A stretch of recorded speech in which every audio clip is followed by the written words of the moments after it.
तो भाई क्या खतरनाक मंडे नाइट रॉ हमें देखने को मिली है, क्योंकि बहुत ही बेहतरीन मंडे नाइट रॉ हमें देखने को मिलती है इस बार। और ये बहुत ही बढ़िया थे भाई, क्योंकि सेथ रॉलिंस, सीएम पंक, ड्रू मैकिंटायर ऐसे सुपरस्टार, उसो सैमी ज़ेन, उसके बाद भाई पूरा टूर करके बैक स्टेज का वो बाहर निकलते हैं। यहाँ पर सीएम पंक अपनी एंट्रेंस करते हैं, उन्हें लाउड थोड़ा कम लगता है लोगों की आवाज, तो उसे और ज्यादा बढ़ाने को कहते हैं लोगों से, जिसके बाद सीएम पंक के नारे लगते हैं। सीएम पंक अपना प्रोमो कट करते हैं जिसमें वो ये कहते हैं कि पहले वो जो है 2 केजेस मैचेस में लड़के आ चुके हैं, जो कि करियर एंडिंग मैचेस हो सकते थे, लेकिन अभी भी वो स्टिल यहाँ पर हैं, क्योंकि अब उन्हें उनका पाथ जो है बिल्कुल दिखाई दे रहा है। वो टॉप रोप पर चढ़ते हैं, साइन करते हैं अपनी उंगली से, जो साइन भाई रॉयल रंबल विनर्स करते हैं। और वो बात कहते हैं कि यहाँ पर अभी वो टंगा हुआ नहीं है वो बोर्ड, लेकिन बहुत जल्द वो टंग जाएगा।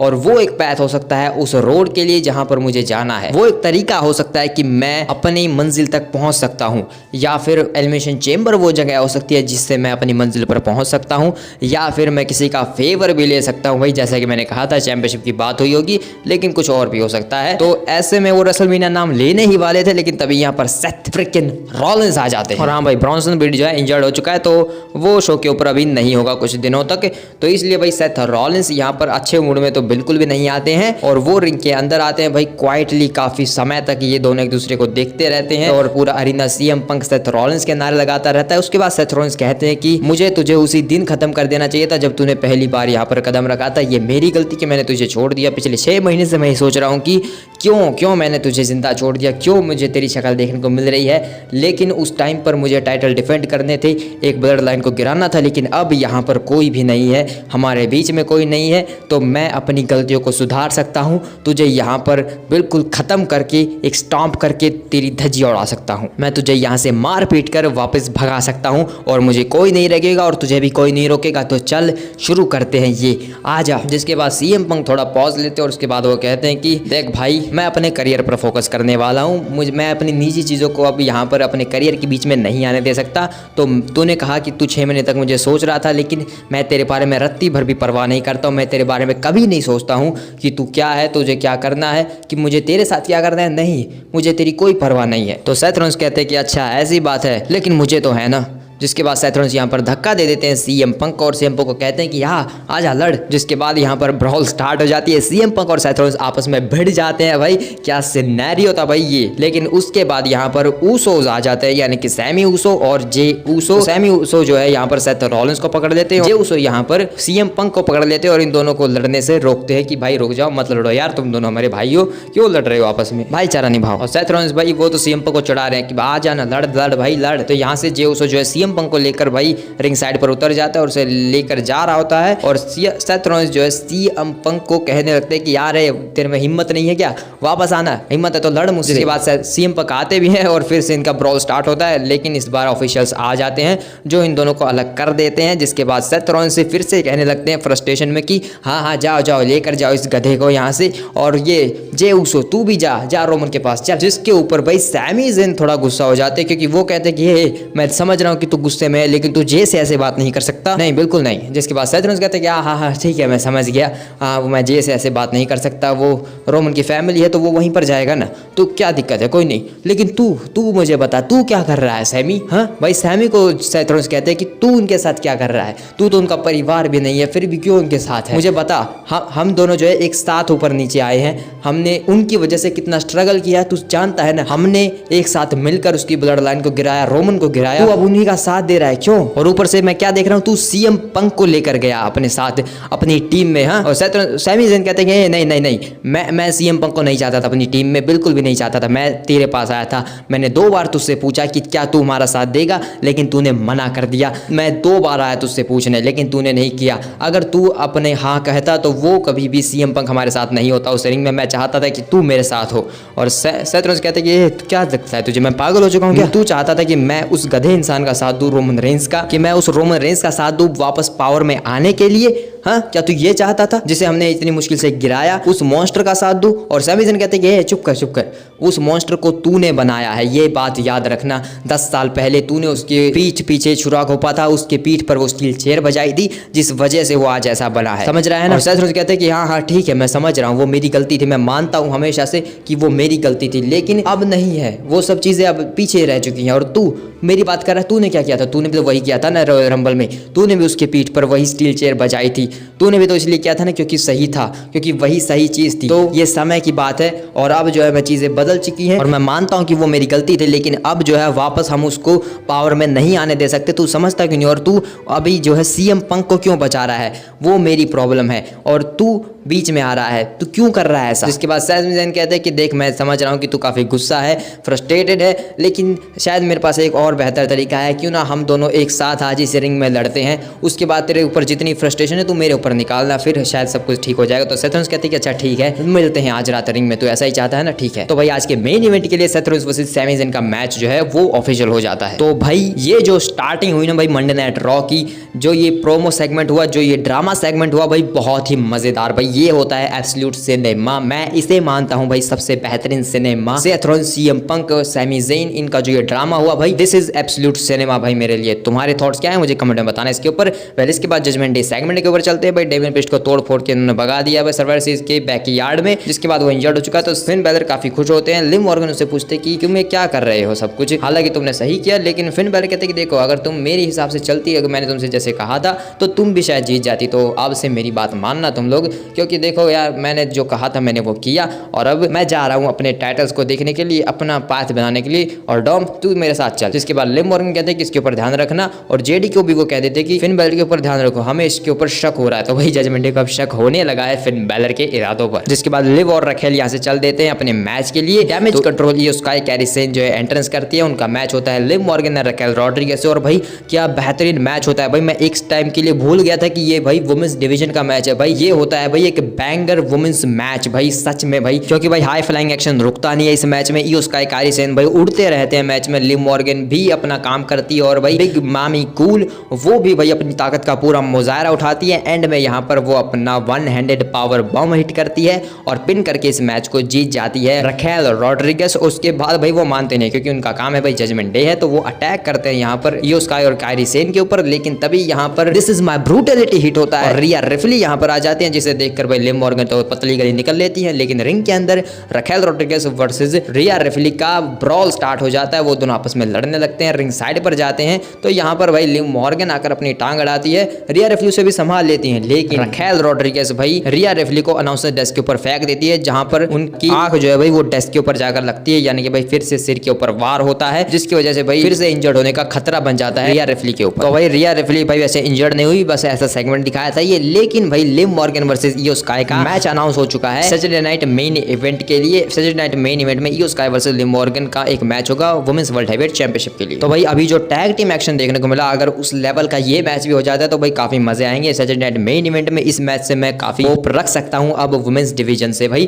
क्योंकि भाई काफी बेहतरीन फिलहाल इन्होंने टैग टीम मैच दिया था। पहले इसके बाद बैक स्टेज में कैथेकली गुंथर का इंटरव्यू लेने लगते हैं, लेकिन यहाँ पर इंटरप्ट करते हैं फिन बैलर और वो आकर कहते हैं कि ये तुझे दिखता नहीं क्या, मैंने 2 बार आकर तेरी मदद की और तुझे एक वर्ल्ड हेवीवेट चैंपियनशिप मौका देना चाहिए मुझे, मेरी वजह से तू 2 बार जीता है और ऊपर से मेरी वजह से ही तू शायद अभी चैंपियन है। तो गुंथर कहते हैं कि तेरी वजह से मैंने नहीं कहा तू आगे मुझे बार बार आकर मेरी मदद कर, नहीं एक तो तेरी वजह से ना मेरी इमेज के ऊपर दाग लग रहा है, और तू ओए डोमिनिक तू ये क्या कर रहा है, बार बार 2-2 दिखा रहा है भाई, वो बीच में 2-2 ऐसे कर रहा था कि 2 बार। तो गुंथर कहते हैं कि ये ज्यादा कॉन्फिडेंट लग रहा है तुझसे, तो हाँ तूने क्योंकि डेमियन प्रीस्ट को हराया था ना, तो इसलिए शायद तुझे लगता है कि तू मुझे भी हरा सकता है। चल ठीक है आज मैं तुझे मौका देता हूँ, चल मुझे हरा के दिखा, फिर मैं शायद तुझे वर्ल्ड हेवीवेट चैंपियनशिप मौका दे दूँ चल। तो जिसके बाद भाई डोमिनिक मिस्टीरियो एंट्रेंस करते हैं, गुंथर एंट्रेंस करते हैं। गुंथर वर्सेस डोमिनिक मिस्टीरियो का भाई एक बहुत ही बैंगर मैच होता है भाई सच में। गुंथर डोमिनिक को भाई ऐसा कहने लगता है कि ये तू बच्चा है, लेकिन भाई डर्टी बच्चा है भाई, ये कैसे भूल जाते हो भाई। वो झापड़ मार देता है गुंथर को भाई, गुंथर की बेइज्जती उससे बर्दाश्त नहीं होती है, फिर वो बैंड बजाने लगता है भाई गुंथर डोमिनिक की, लेकिन भाई डोमिनिक पलट वार करता है और भाई क्या बेहतरीन परफॉर्मेंस दिखाता है भाई यहाँ पर डोमिनिक मिस्टीरियो। भाई एक इसकी तारीफ करने के लिए भी भाई बुरा लगता है कि भाई मैं क्यों इसकी तारीफ कर रहा हूँ, इतना डर्टी है भाई ये, मैं क्या ही करूँ। लेकिन उसके बाद भाई गुंथर जो चॉप्स बजाते हैं भाई, आहा भाई मजा आ जाता है भाई डोमिनिक को इस तरीके से पिटता हुआ देखकर। लेकिन भाई जब स्लीपर होल्ड हिट करते हैं गुंथर, तो डोमिनिक मिस्टीरियो रेफरी को कॉर्नर में गिरा देता है, जिसका फायदा उठाकर खुद एक लो ब्लो हिट करता है, उसके बाद एक 619 हिट करता है, जिसके बाद भाई फिर से उसको रोप्स में डालता है और फिर से एक 619 हिट कर देता है। इस बार पूरी 619 हिट करता है, टॉप रोप पर जाकर अपना फ्रॉग स्प्लैश हिट करता है, पिन करता है 1-2 भाई और किक आउट हो जाता है। यहाँ पर मतलब क्या लगता है भाई गुंथर 619 से हार जाएगा। उसके बाद भाई गुंथर पलटवार करता है, लैरियट हिट करता है और फिर पावर बॉम्ब हिट करके इस मैच को जीत जाता है गुंथर। तो भाई मैच तो भाई काफी बढ़िया था, मतलब भाई काफी मजा आया भाई इस मैच को देखने में। डोमिनिक को पिटता हुआ, डोमिनिक की परफॉर्मेंस। लेकिन इसके बाद गुंथर जब सेलिब्रेट कर रहा होता है तो यहाँ पर फिन बैलर आकर अटैक कर देते हैं, गुंथर के ऊपर स्लिंग ब्लेड हिट करते हैं, उसके बाद अपनी शॉटगन ड्रॉप किक, देन उसके बाद टॉप रोप पर चढ़ते हैं और कूने प्रा हिट कर देते हैं, जिसके बाद वो डॉम को कहता है कि देख बच्चे ऐसे हैंडल किया जाता है चीजों को। टॉप रोप पर फिर से चढ़ते हैं, एक और कूने प्रा हिट करते हैं और फिर से चढ़ते हैं, एक और कूने प्रा हिट करते हैं और फिर से चढ़कर एक और करते हैं। पूरा एरिया कह रहा होता है वन मोर टाइम, लेकिन भाई फिन बैलर ऐसे ही थोड़ी मान जाएगा, तुम्हारी बात है। लेकिन भाई ये सब तो ठीक है, लेकिन भाई बेचारे गुंथर का क्या करे भाई, मंदिर का घंटा बन गया है भाई आजकल, कोई भी आके बजा के चला जाता है भाई। पिछली हर मंडे नाइट रॉ पर भाई पिट ही रहा है गुंथर, भाई तुम ये सोच के देखो। तो भाई इस तरीके से शायद गुंथर को एक बेबी फेस टर्न दिया जा रहा है धीरे धीरे, पर भाई उसको ट्विनर रखो भाई, मैं यही चाहूंगा। फिलहाल के लिए शायद वो एक ट्विनर ही दिख रहा है, तो भाई देखते हैं क्या होता है इन फ्यूचर में। लेकिन एडम पियर्स पीछे बैक स्टेज में भाई मोबाइल पर बात कर रहे होते हैं, वहां पर फिन बैलर आते हैं और वो कहते हैं कि ये तुझे दिखता नहीं क्या वहां पर क्या कुछ चल रहा है, मेरा वर्ल्ड हेवीवेट चैंपियनशिप मैच कहाँ है, मुझे मिलना चाहिए। तो एडम पियर्स कहते हैं कि तुझे वर्ल्ड हेवीवेट चैंपियनशिप मैच चाहिए, तो खुद तो अपना टाइटल डिफेंड करता नहीं है और तुझे एक और टाइटल चाहिए है, तो चल ठीक है, तुझे सैटरडे नाइट मेन इवेंट में मिलेगा गुंथर वर्सेस फिन बैलर का एक मैच, ठीक है ये होगा। और इसके अलावा हम अगले हफ्ते बात करेंगे तेरे दूसरे टाइटल डिफेंस की। तो फिन बैलर कहते हैं दूसरा कौन सा है भाई, टैग टीम टाइटल्स उसके पास वो भूल जाता है। वेल इसके बाद शो के ऊपर इंटर कॉन्टिनेंटल चैंपियनशिप का वुमेन्स टूर्नामेंट का मैच होता है, डकोटा काय वर्सेस शेना बेसलर वर्सेस कटाना चांस, जिसमें भाई काफी बढ़िया मूवमेंट हमें देखने को मिल जाते हैं। एंड में कटाना चांस अपना फिनिशर हिट करती है, जिसके बाद डकोटा काय आती है, वो कटाना चांस के ऊपर अपना काय फिनिशर हिट करके इस मैच को जीत जाती है और टूर्नामेंट में आगे चली जाती है डकोटा काय। तो डकोटा काय भाई जीत तो सकते हैं, लेकिन पता नहीं इनमें कौन जीतना चाहिए। तो भाई मैं तो कहूंगा इस टूर्नामेंट में किसी का रिटर्न हो जाए और वो जीत जाए इस इंटर कॉन्टिनेंटल चैंपियनशिप को। बैक स्टेज में भाई कटाना चांस अपनी दुख भरी दास्तां सुनाती है कि कैसे वो हार चुके हैं। लारिया वेलकेरी आती है और वो कहती है कि इतना दुखी होने की जरूरत नहीं है, तुम फिर से जीत जाओगी, मौके आते रहेंगे। तो भाई लेकिन भाई कटाना चांस वहां से अपसेट होकर चली जाती है और केटन कार्टर कहने लगती है कि तूने क्या किया, उसको अपसेट कर दिया। तो लिम मॉर्गन कहती है कि अब तू मुझे अपसेट कर रही है। तो भाई पता नहीं यहाँ पर क्या चलता रहता है इनके बीच में। लेकिन उसके बाद यहाँ पर नटालिया का इंटरव्यू ले जाता है। भाई पहले तो मैं यही भाई ऑनेस्टली कहना चाहूंगा भाई, नटालिया को रिटायर हो जाना चाहिए भाई, सच बता रहा हूँ भाई। मतलब कि भाई ना तो ये मैचेस को ज़्यादा जीत पाती है, ना ही कुछ कर पाती है, सिर्फ फालतू के दावे करती है भाई कि मैं ये करूँगी वो करूँगी। भाई रिस्पेक्ट करता हूँ क्योंकि भाई बहुत पुरानी हॉल ऑफ फेमर एक तरीके से है, एक लेजेंड है। लेकिन भाई अब भाई बहुत हो गया भाई, कुछ इंसान होते हैं जिनको रिटायर हो जाना चाहिए, जैसे कि लोग गोल्डबर्ग को मानते हैं। तो भाई मैं गोल्डबर्ग को वैसा बिल्कुल नहीं मानता हूँ, लेकिन नटालिया भाई मैं पर्सनली चाहूंगा कि जल्दी से रिटायर हो जाए। भाई नटालिया को अगर मैं वुमेन्स की डॉप जिगलर भी कह दूँ ना, तो वो भाई डॉप जिगलर की बेइज्जती हो जाएगी जहाँ तक मुझे लगता है। वेल कोई बात नहीं भाई, लोगों के जज्बात जुड़े हुए हैं इस चीज़ से। लेकिन यहाँ पर अनहोली यूनियन आते हैं और वो भाई नटालिया की बेइज्जती करके फिर से चले जाते हैं कि तू उस टूर्नामेंट में तो जीतने नहीं वाली, क्योंकि हम तुझे पहले ही एलिमिनेट कर देंगे। इसके बाद होता है भाई शो का वो सेगमेंट भाई जिसने मुझे रुला दिया भाई, सच में भाई मैं इमोशनल हो गया भाई। इस सेगमेंट में न्यू डे का सेलिब्रेशन होता है 10 इयर्स का। एडम पियर्स आते हैं, वो न्यू डे को बुलाते हैं भाई रिंग के अंदर, उनको इंट्रोड्यूस करते हैं। ज़ेवियर वुड्स और कोफी किंगस्टन एंट्रेंस करते हैं और वहां पर भाई क्या सजावट की गई थी, बूडीज रखे होते हैं और भाई वो किंग ऑफ द रिंग वाला भाई जो केप होता है भाई ज़ेवियर वुड्स का, वो भी वहां पर होता है भाई। न्यू डे ने जितना भी 10 सालों में किया वो हर एक चीज भाई यहाँ पर मौजूद होती है और एडम पियर्स उन्हें कांग्रेचुलेट बोल के यहाँ से चले जाते हैं। जिसके बाद ज़ेवियर वुड्स कहते हैं कि ये सब ऐसे तो नहीं होना चाहिए, लेकिन फिर भी यहाँ पर हम हैं, तुम सबका धन्यवाद, तुम हमारे साथ थे हमेशा। कोफी किंगस्टन भी यही कहते कि हाँ ये सब कुछ सही है और हम चाहते थे कि ये सब ऐसे ही चलता रहे, लेकिन कुछ चीज़ें बदलनी पड़ती है। तो यहाँ पर हम कुछ अनाउंस करना चाहते हैं, जो हमने डिसीजन लिया है वो हम यहाँ पर तुम सबके सामने रिवील करना चाहते हैं। और जैसे ही वो कुछ कहने वाले होते हैं, यहाँ पर भाई बिगी का रिटर्न हो जाता है। भाई क्या मज़ेदार चीज़ होती है भाई बिगी का रिटर्न। लेकिन बिगी का चेहरा देखकर भाई समझ गए थे भाई हम सब कि वो काफ़ी अपसेट है, वो बिल्कुल भी खुश नहीं है। और यहाँ पर बिगी आता है, बिगी रिंग के अंदर आता है और वो कहता है कि देखो मेरे भाइयों, मैं इस तरीके से तुम लोगों से नहीं मिलना चाहता था। मैं पिछले कुछ हफ्तों से देख रहा हूँ कि तुम लोगों के बीच क्या चल रहा है और सच में तुम दोनों ने अपने एक दूसरे को जितनी बातें कही वो सब मेरे दिल पर लगी है भाई, हमारे भी दिल पर लगी है, क्या करें। लेकिन तुम लोगों को ऐसा नहीं करना चाहिए, तुम लोग को ऐसा देखकर मुझे काफ़ी बुरा लग रहा है। याद करो कुंफी, आज से 10 साल पहले तुम जो है रिटायर होने की सोच रहे थे, तुम रिटायर होने वाले थे, लेकिन ये फैक्शन हमने बनाया। ज़ेवियर तुम याद करो, वुड्स हम जो है यहाँ पर फायर होने वाले थे, हमारी जॉब जाने वाली थी, लेकिन हमने ये फैक्शन बनाया ताकि हम ऊपर आ सके वापस से और हम यहाँ पर आए। और अब तुम लोग जो है इस तरीके से इसे तोड़ रहे हो, हाँ, और मुझे माफ़ कर दो कि मैं पहले आकर ये सब तुम्हें नहीं कह पाया, लेकिन अब मैं यहाँ पर आ चुका हूँ और अब मैं यहाँ पर रहना चाहता हूँ। मैं तुम लोग को मैनेज करना चाहता हूँ, तुम्हारा मैनेजर बन के तुम लोग को अच्छे से सलाह दूंगा, तुम्हें हौसला देने के लिए यहाँ पर हमेशा रहूंगा। जिसके बाद वुड्स कहते हैं कि अब तू अब आ रहा है हमारी मदद करने के लिए, है? जब सब कुछ हाथ से निकल चुका है, अगर तू यहाँ से जाता ही नहीं ना तो ये सब होता ही नहीं। बिगी कहते कि अरे मुझे चोट लग गई थी, मेरी नेक सर्जरी हुई है। तो कुम्फी कहते हैं कि चोट, हाँ चोट तो सबको लगती है, एज को भी लगी थी, स्टोन कोल्ड को लगी थी, वो सब भी तो वापस आए थे ना, तो क्या हुआ? और ज़ेवियर वुड्स कहते हैं कि मुझे भी तो घुटने में चोट लगी थी ना, लेकिन मैं आया था तेरे लिए, क्या तू आया हमारे लिए? हाँ, क्या लोग हमसे पूछते थे कि हम क्या करें, बिगी को हम मिस कर रहे हैं, हम बिगी को मिस कर रहे हैं, तो उन्हें हम कैसे बताएं कि हम भी तुझे मिस कर रहे हैं। लेकिन सच बात तो यह है कि बिगी हमें मिस नहीं कर रहा है। सच तो यह है कि तुझे हमारी कोई परवाह ही नहीं है, तू इस रिंग के लिए बना ही नहीं है, तू उसी चीज़ के लिए बना है जो तू हमेशा से करता आया है, वहाँ पर बैठकर बातें करना। तो जा वापस और जाकर उस अनाउंसर डेस्क पर बैठ जा और बातें कर।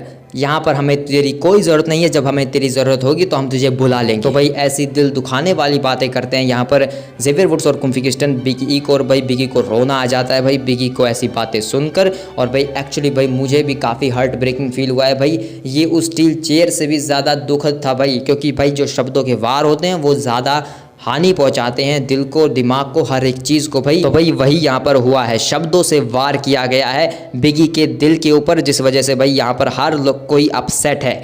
और भाई बिगी यहाँ पर कहते हैं कि हम ये सब कुछ फिक्स करते हैं, हम कर सकते हैं ये फिक्स, कम ऑन आ जाओ फिर से एक साथ। लेकिन भाई यहाँ पर कुम्फी किस्टन मना कर देते कि नहीं अब ये नहीं हो सकता, तू वापस जा उसी डेस्क के ऊपर बैठ। तो भाई बिगी को इस तरीके से बेइज्जत करके यहाँ से निकाल दिया जाता है ज़ेवियर वुड्स और कुम्फी किस्टन के जरिए। और यहाँ पर बिगी और कुम्फी किस्टन और ज़ेवियर वुड्स आपस में कहते हैं कि अब कोई नई न्यू डे नहीं है, सिर्फ हम दोनों हैं, सिर्फ हम दोनों। और यहाँ पर भाई कहाँ पर हमें लगा था कि ज़ेवियर वुड्स और कुम्फी किस्टन आपस में लड़ने वाले हैं, लेकिन इन्होंने तो भाई बिगी को बेइज्जत करके यहाँ से निकाल दिया। और कुम्फी किस्टन अब ज़ेवियर वुड्स की राह पर चल चुके हैं, यानी कि नेगेटिविटी जो है पूरी फैल चुकी है न्यू डे के अंदर। अब ये न्यू डे नहीं बल्कि न्यू नाइट बन सकते हैं। भाई मतलब दिन के बदले रात करवा दो, नेगेटिविटी हो जाएगी और क्या। लेकिन भाई जो भी कुछ हो, यहाँ पर ये जो सेगमेंट था भाई सच में इसे देखकर मुझे मेरी आंखों में आंसू आ गए भाई सच में, क्योंकि न्यू डे को भाई मैंने देखा है इनका करियर पूरी तरीके से इस तरीके से ऊपर आते हुए, और इन तीनों की दोस्ती भाई कभी लगा नहीं था कि ये तीनों एक दूसरे से अलग होंगे। लेकिन जहाँ तक मुझे नजर आ रहा भाई कुम्फी और वर्सेस ज़ेवियर ये रेसलमेनिया में होगा। अभी के लिए सब ठीक है, लेकिन मे भी हो सकता है। वेल इसके बाद बैक स्टेज में कथक के लिए इंटरव्यू लेती है पीट डन का, और वो कहती है कि आपका मैच है कि, लेकिन क्या आर-ट्रुथ को पता है कि आपका मैच है? तो पीट डन कहते हैं कि मैं उसे समझाता हूँ, आर-ट्रुथ समझ तेरा मैच है पीट डन के साथ, मेरे साथ, तो इस बात को अपने दिमाग में भेजे में घुसा ले। लेकिन तभी भाई बैक स्टेज में कुछ आवाज़ें आती है कि किसी के ऊपर अटैक हुआ है, तो सारे ऑफिशियल जाकर चेक करते तो पता चलता है कि जे उसो के ऊपर किसी ने अटैक कर दिया है। भाई कौन है भाई जिसने जे उसो के ऊपर अटैक किया? ब्लड लाइन से पंगा भाई। लेकिन भाई यहाँ पर भाई मैच के शो के ऊपर मैच होने वाला है, तो पीट डन अपना मैच करने के लिए जाते हैं अगेंस्ट आर-ट्रुथ। वहाँ पर पूरा जो अरीना है वो बुझ बुझ के नारे लगाता है, और यहाँ पर उसी चीज़ का फायदा उठाकर आर-ट्रुथ पीछे से रोल अप करके पिन करके इस मैच को जीत जाते हैं और यहाँ से भाग लेते हैं भाई, क्योंकि उन्हें खुद नहीं पता कि किससे उन्होंने मैच किया है। वो बैक स्टेज में जाकर अल्फा एकेडमी से कहते हैं कि मैं नहीं जानता मैंने किसकी अगेंस्ट मैच किया है, तो अगर कोई दिखे तो उसे बताना मत मैं कहाँ हूँ। तो भाई आर-ट्रुथ के जो सेगमेंट्स होते हैं वो काफ़ी फनी होते हैं, लेकिन भाई कहा जा रहा है कि 2025 उनका लास्ट ईयर होने वाला है, तो भाई ऐसा तो नहीं होना चाहिए। लेकिन कथक कली जो है वो इंटरव्यू लेती है ब्रॉन ब्रेकर का, लेकिन वहाँ पर आ जाते हैं लुडविग काइजर, और वो कहने लगते हैं मुझे बिल्कुल भी अफसोस नहीं कि मैं कल हार गया, क्योंकि मैं जो वहाँ पर काम करने गया था वो मैंने कर दिया। शेमस की बोन्स को मैंने तोड़ दिया, उसने मेरी तोड़ी थी, मैंने उसकी तोड़ दी, अब वो हमारे बीच में नहीं आ सकता, तो अब मुझे कोई नहीं रोक सकता उस टाइटल तक जाने के लिए। ब्रॉन ब्रेकर कहते कि क्या तू मुझे चैलेंज कर रहा है? तो सुन, तूने अपने आप को काफी अच्छे तरीके से स्टैब्लिश किया है, तू एक परछाई से निकल चुका है, जो कि अच्छी बात है, बहुत ऊपर आ चुका है। लेकिन अगर तू मेरी तरफ आएगा इस टाइटल के लिए तो तू यहाँ से सिर्फ नीचे ही जाने वाला है। तो भाई बेइज्जती कर देते हैं लुडविग काइजर के यहाँ पर। लेकिन उसके बाद एडम पियर्स जो है अपने मोबाइल में कैंडी क्रश खेल रहे होते हैं, जहाँ पर तो यहाँ पर सैमी ज़ेन आते हैं और वो पूछते हैं कि क्या हुआ वहाँ पर जे के साथ। तो एडम पियर्स कहते हैं कि वहाँ जे को लेके गए हैं मेडिकल के लिए। सैमी पूछते हैं कि किसने किया ये, तो एडम पे कहते हैं कि मुझे नहीं पता ये किसने किया, लेकिन शायद तुम समझ सकते हो कि किसने किया होगा। तो सैमी ज़ेन कहते हैं कि हाँ ठीक है मैं समझ रहा हूँ, अभी जाकर मैं रिंग के अंदर उसकी हड्डियाँ तोड़ता हूँ। तो भाई उनको लगता है कि सेथ रॉलिंस ने ये किया है, तो सेथ रॉलिंस अपनी एंट्रेंस करते हैं। और भाई जितना मैं सेथ रॉलिंस को जानता हूँ भाई, सेथ रॉलिंस कभी भी किसी के पीठ पीछे तो वार इस तरीके से नहीं कर सकते। बैक स्टेज में वो वार करेंगे तो वो सबको दिखाएंगे कि मैंने वार किया है, वो छुपाएंगे। तो भाई उस टाइम पर तो मैं समझ गया था कि सेथ रॉलिंस ने ऐसा बिल्कुल नहीं किया, क्योंकि वो क्यों ही करेंगे भाई जे उसो के ऊपर अटैक हो, जे उसो से उनकी क्या दुश्मनी। तो तो यहाँ पर सैमी ज़ेन आते हैं पूरे गुस्से में, क्योंकि उनको तो लग रहा है कि भाई सेथ रॉलिंस ने बजाया, लेकिन सेथ रॉलिंस को भाई घंटा कुछ पता भी नहीं है क्या हुआ है। तो भाई Sami Zayn versus Seth Rollins का एक 5 स्टार मैच होता है भाई, क्योंकि ऑफ कोर्स नॉट भाई, जब दो सब मोस्ट स्किल्ड रेसलर आपस में भिड़ेंगे एक दूसरे से तो भाई किस प्रकार का मैच हमें देखने को मिल सकता है, ये मैच वो दिखाता है। दोनों ही जो है काफ़ी बेहतरीन तरीके से इस मैच में लड़ते हैं। Blue thunder power bomb hit होता है और सेथ रॉलिंस भाई वो यहाँ पर हलवा किक का रिवर्सल करते हैं, सुपर किक के जरिए स्टॉम्प के लिए जाते हैं। सैमी ज़ेन रिंग साइड पर चले जाते हैं, बच जाते हैं स्टॉम्प से, लेकिन यहाँ पर सेथ रॉलिंस आते हैं और वो कहते हैं कि तुझे क्या लगता है, तू क्यों उसकी मदद कर रहा है, तुझे लगता है कि वो सब मैंने किया, मैं नहीं किया। भाई सेथ रॉलिंस कुछ और बात कर रहे थे जिसके ऊपर वो थप्पड़ मार देते हैं सैमी ज़ेन सेथ रॉलिंस को, तो सेथ रॉलिंस को काफ़ी गुस्सा आता है और वो भाई सैमी ज़ेन को बुरी तरीके से पॉड्स में, स्टेप्स में और उसके बाद बैरिकेड में देकर मारते हैं। लेकिन यहाँ पर पलटवार करते हैं सैमी ज़ेन और सैमी ज़ेन फिर पॉड में देकर मारते हैं सेथ रॉलिंस को, रिंग के अंदर जाने लगते हैं। लेकिन सैमी ज़ेन के अंदर भाई अलग ही गुस्सा है, उसके भाई के ऊपर किसने कैसे हाथ उठा दिया, तो वो चेयर लेकर आ जाता है। सेथ रॉलिंस कहते हैं कि ये क्या कर रहा है बे, चेयर देकर क्यों आ रहा है, सिंगल मैच है बे। तो सैमी ज़ेन कहते हैं कि तूने किया है वो सब, तूने जे के ऊपर अटैक किया। तो सेथ रॉलिंस कहते हैं तू मारूंगा, तेरे पास दिमाग है कि नहीं, मैं क्यों करूंगा ऐसा, मैंने नहीं किया, मुझे लगा तो कोई हमारी बात कर रहा है, मुझे लगा उसके बारे में बात कर रहा है तू। तो सैमी ज़ेन काफी देर तक सोचते हैं और वो चेयर को फेंक देते हैं और जैसे ही वो आते हैं तो सेथ रॉलिंस भाई अपना दिमाग लड़ाता है और रोल अप पिन कर लेता है और इस मैच को जीत जाता है सेथ फ्रिकिन रॉलिंस। और उसके बाद वो सैमी ज़ेन को समझाते कि देख भाई मैंने वो नहीं किया, अपने दिमाग में ये बात डाल दे, सीएम पंक ने किया होगा, जाकर उससे पूछ। तो सेथ रॉलिंस यहाँ से चले जाते हैं और रिंग के अंदर सैमी ज़ेन खड़े होते हैं। जैसे ही वो मुड़ते हैं उन्हें लगती है क्लेम और किक और उसके बाद साबित हो जाता है कि भाई किसने ये अटैक किया है जे ऊसो के ऊपर। ब्लड लाइन से पंगा अगर कोई ले सकता है तो वो भाई ड्रू मैकिंटायर ही है इस तरीके से। तो यहाँ पर ड्रू मैकिंटायर का रिटर्न होता है और रिटर्न के साथ ये शो खत्म हो जाता है। तो ड्रू मैकिंटायर ने क्यों ये सब किया उसके बारे में वीडियो के एंड में बात करते हैं। लेकिन कैरियन क्रॉस भाई उसने अपनी एक फुटेज जारी की जिसमें वो ये कहता है कि मेरी स्कारलेट के ऊपर तुम लोगों ने अटैक किया, इसकी कीमत तुम्हें चुकानी पड़ेगी। अगले हफ्ते मैं तुम लोगों की धज्जियां उड़ाने वाला हूं, क्योंकि अब तुम मेरे लिए नहीं मैं तुम्हारे लिए आने वाला हूं। तो टाइम स्टार्ट हो चुका है टिकटॉक, जिसका जवाब भी देते हैं व्हाइट सिक और वो कहते हैं कि अगर तू हमारे लिए आ रहा है तो ये तेरे लिए बहुत बुरी बात है, क्योंकि जब तू हमारे लिए आएगा तो हम तुझे जाने ही नहीं देंगे और हम तेरे लिए पहले से ही बहुत तैयार है, तेरे पास सब कुछ है अब खोने के लिए। तो भाई इसके बाद मिस से भी एक इंटरव्यू में पूछा जाता है कि आप उनकी मदद करने वाले आपको क्या लग रहा है। तो मिस भाई यहाँ पर कहना था कि कैरियन क्रॉस वो मेरा अच्छा दोस्त है, मैं उसकी मदद कर रहा हूँ। एक्चुअली उनको भी काफ़ी खुश होना चाहिए कि मैं उनके साथ हूँ। लेकिन भाई एक मैसेज आता है मिस के पास और वह कहते हैं कि कैरियन क्रॉस ने मुझे बुलाया, मैं चला। तो भाई इस तरीके से अगले हफ्ते के लिए ऑफिशियल किया जाता है 8 man tag team match, the white sick versus the final testament and the Miz आपस में लड़ने वाले एक टैग टीम मैच में। इसके अलावा वुमेन्स इंटरकॉन्टिनेंटल चैंपियनशिप का टूर्नामेंट भी चलता रहेगा। लारिया वेल्केरिया वर्सेस ज़ेलिना वेगा वर्सेस ईवी नाइल का मैच होने वाला है फर्स्ट राउंड के लिए। और इसके अलावा रखेल रोड्रिगेज वर्सेस रिया रिप्ली का एक सिंगल्स 1-on-1 मैच होने वाला है। तो ये काफी बढ़िया है भाई। लेकिन भाई ड्रू मैकिंटायर ने अटैक क्यों किया है, जे उसो सैमी ज़ेन ब्लड लाइन के ऊपर एक तरीके से वार किया उन्होंने, तो ऐसा उन्होंने क्यों किया? तो ऑफकोर्स नॉट भाई, इसका कोई जवाब देने की जरूरत भी है। हम सब जानते हैं Drew McIntyre versus blood line की क्या दुश्मनी है और जे उसके ऊपर तो वो पहले से ही शक करता था कि भाई ये बंदा यहाँ पर सिर्फ तुम्हें दिखाने के लिए आया, ये एक्चुअल में रोमन रेंस का ही साथ देगा हमेशा और उसी के साथ है, ये उसी फैमिली का पार्ट है, हमेशा उन्हीं का साथ देगा। और ऊपर से भाई उन्होंने सैमी ज़ेन और जे उसो ने सीएम पंक का साथ दिया भाई। सबसे बड़ी वजह और क्या ही हो सकती है ड्रू मैकिंटायर के लिए कि भाई ये बंदे सीएम पंक का साथ दे रहे हैं। तो भाई ऑफकोर्स नॉट भाई, ड्रू मैकिंटायर को अपना लोहा मनवाना है, उसे अपना रिटर्न करना था। ब्लड लाइन से ब्लड लाइन अब अच्छी बन चुकी है और ड्रू मैकिंटायर बुरे हैं, तो ऑफकोर्स नॉट भाई ये चीज़ काफ़ी बढ़िया है। तो ड्रू मैकिंटायर ने यहाँ पर जे उसो के साथ तो भाई उसकी जन्म की दुश्मनी रहने वाली है और सैमी ज़ेन के ऊपर अटैक किया क्योंकि वो जे उसो का साथी बन चुका है, ऊपर से सीएम पंक का भी साथी बन चुका है। तो भाई सीएम पंक के साथ तो भाई अलग लेवल की दुश्मनी है ड्रू मैकिंटायर की। और सेथ रॉलिंस के ऊपर अटैक नहीं किया, क्या इसका मतलब यही है कि सेथ रॉलिंस और ड्रू मैकिंटायर एक साथ मिले हुए? मतलब मिले हुए तो बिल्कुल भी नहीं है, क्योंकि सेथ रॉलिंस इस बारे में जानते ही नहीं थे ड्रू मैकिंटायर आने वाले हैं। तो ड्रू मैकिंटायर शायद मैनिपुलेट करने वाले हैं सेथ रॉलिंस को बुरा बनने के लिए। तो क्या होता है वो काफ़ी इंटरेस्टिंग चीज़ें होने वाली है इन फ्यूचर में। तुम बताओ तुम्हें क्या लगता है? तो मिलते हैं किसी और वीडियो में, तब तक के लिए बाय बाय।